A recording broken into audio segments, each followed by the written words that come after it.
Sir John Colfer. This is at the age of 18 when he finally went completely deaf. And he got the Nobel Prize. And I thought, well, you have to be as smart as this guy to win the Nobel Prize. I now know it's not necessary at all. But this guy, it's a wonderful picture of him. He's now 82.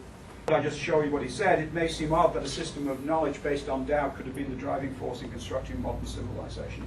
That's just a start. You can take any bit of that, and there's fantastic wisdom, fantastically formed, especially about science as it impacts on society. Every young scientist should read that particular one. Is why I'm here, is that I was interested in objects like this, how it's coming, and which carbon is coming off it. The light from that can be analysed, and that was done by a friend of mine, Alec Douglas, at the National Research Council in Canada. That led to some studies by radio astronomy, which was again in Algonquin Park in Canada, which showed that carbon was out in space. Now stars like this are exploding. In fact, every carbon atom in your body was once in a star like this. That's an incredible thought, but every carbon atom was synthesized inside a star. Nitrogen atoms, oxygen atoms. Okay? And I was interested in the plasma around these stars, and that led, as some of you know, to, okay, we'll go to this one. It led to an experiment trying to, with Rick Smalley, who laser vaporized some graphite, producing this plasma. It went through this little hole in the skimmer into a mass spectrometer, and that led to the fact that we've discovered the third form of carbon, which had this structure. Okay, so that's one thing. At the moment, one of the most interesting for me, and hopefully this will work, is that C60 doping plastic solar cells. It increases the electricity efficiency. And that would be fantastic, because we know that silicon, we can't cover the area we need to cover with silicon.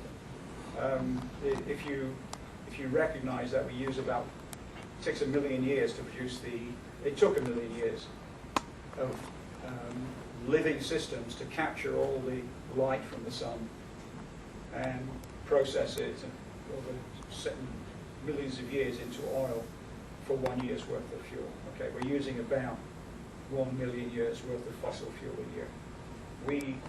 You guys, are going to have to work out how to store energy at the rate we're using it.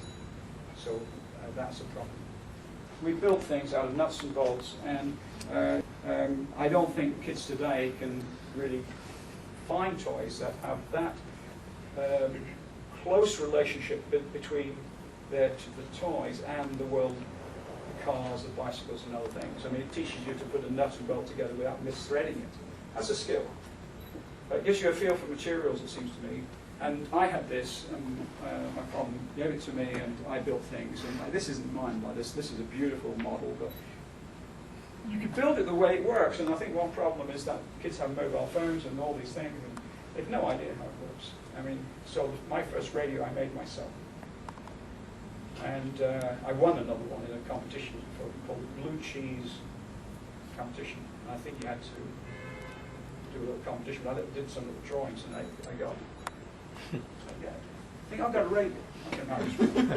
And so I still have this radio somewhere.